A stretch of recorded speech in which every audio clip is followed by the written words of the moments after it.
YSRCP city ఆఫీసులో వైఎస్ఆర్సీపీ రాష్ట్ర అధికార ప్రతినిధి జ్వాలపురం శ్రీకాంత్ పాత్రికేయ సమావేశం నిర్వహించి మాట్లాడారు.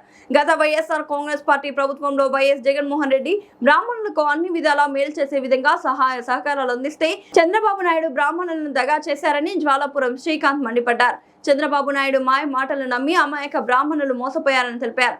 దేవాలయాల ఆస్తుల సంరక్షణ, బ్రాహ్మణుల సంక్షేమమని మేనిఫెస్టోలో పెట్టి చంద్రబాబు నాయుడు వాటి అమలుకు ఎక్కడా చర్యలు తీసుకున్న దాఖలాలు లేవన్నారు. ఈ రోజు దేవాలయాల ఆస్తుల రక్షణ కరువై భక్షణ జరుగుతుందని మండిపడ్డారు.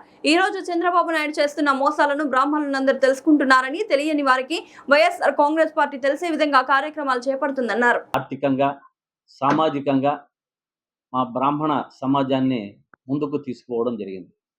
కానీ కొన్ని కారణాల వల్ల గత ఎన్నికల్లో చంద్రబాబు నాయుడు గారి మాయ మాటలు నమ్మి మా అమాయక బ్రాహ్మణులు మోసపోయి వారు చెప్పిన అలివిగాని హామీలకు ఏదో చేస్తాడు చంద్రబాబు నాయుడు గారు అని ఒక ఉద్దేశంతో కొంచెం వారు అమాయకంగా కావడం జరిగింది. కాబట్టి మనము మోసపోయాము అన్న అంశాలను ఇప్పుడిప్పుడు బ్రాహ్మణ సమాజం తెలుసుకుంటున్నది. ఎందుకంటే వారు ఇచ్చిన హామీలలో దేవాదాయాలు, బ్రాహ్మణ సంక్షేమం అనేటువంటిది ఒక మేనిఫెస్టోలో చాలా అంశాలన్నీ పొందుపరిచారు. కానీ ఈ రోజుకి కూడా గత 2 సంవత్సరములు అవుతున్నా కూడా దేవాలయాల ఆస్తుల పరిరక్షణ లేదు, దేవాలయాల ఆస్తుల భక్షణ మాత్రమే ఈ కూటమి ప్రభుత్వంలో జరుగుతున్నది అనేది మా బ్రాహ్మణులకు తెలుస్తున్నది. కానీ మేము కూడా తెలియజేయాలన్న అంశాలపై ప్రతి ఒక్క జిల్లాలో ఈ యొక్క కార్యక్రమాన్ని పెట్టుకుంటూ వారందరికీ తెలియజేసే విధంగా ముందుకెళ్తున్నాం. అదేవిధంగా ప్రైవేటు దేవాలయాల్లో పనిచేసే వాళ్ళకి మినిమం స్కేల్స్ అన్నారు, ఇంతవరకు అది లేదు. వార్షిక ఆదాయం 50,000 ఉన్న వారికి దేవాలయాల్లో 10,000, 15,000 పెంపు అన్నారు, ఇంతవరకు జరిగిందే లేదు. జగన్మోహన్ రెడ్డి గారు వైఎస్ఆర్ కాంగ్రెస్ పార్టీ హయాంలో అర్చకులకు అందరికీ కూడా పెంచిన విషయం ప్రతి ఒక్క అర్చకులకు తెలిసిన విషయమే.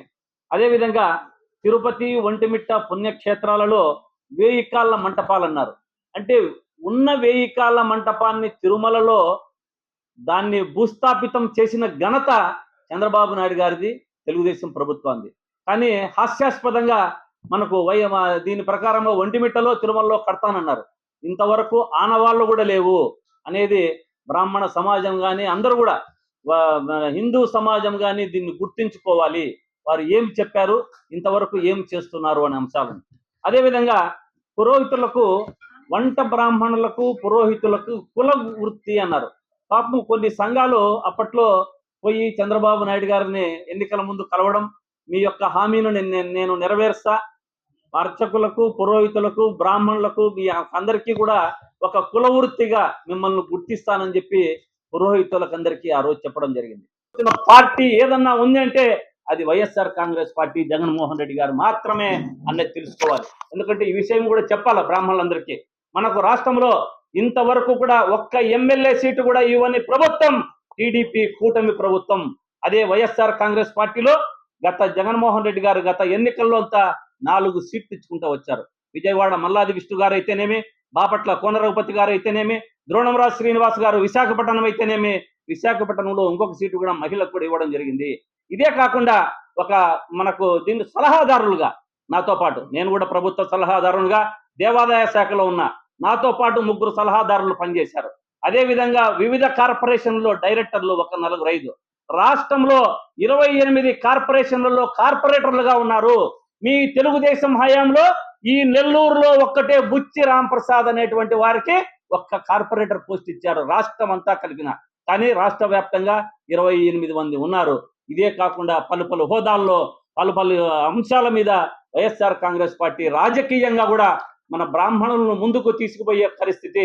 కాబట్టి వచ్చే ఎన్నికలలో 2029లో మోసపోకండి, తడిగుడ్డతో గొంతుకొస్తారు బాబు గారు అన్నది గుర్తుపెట్టుకొని మనం వైఎస్ఆర్ కాంగ్రెస్ పార్టీకి అండగా ఉంటూ జగన్మోహన్ రెడ్డి గారి వారి యొక్క దీంట్లో మనం నడుచుకుంటూ బాటలో మన అంశాలన్నీ కూడా మన సామాజిక వర్గాన్ని ముందుకు తీసుకుపోయే విధంగా చేసుకుంటామంటే మీడియా ద్వారా మీ అందరికీ తెలియజేసుకుంటూ సెలవు తీసుకుంటాం.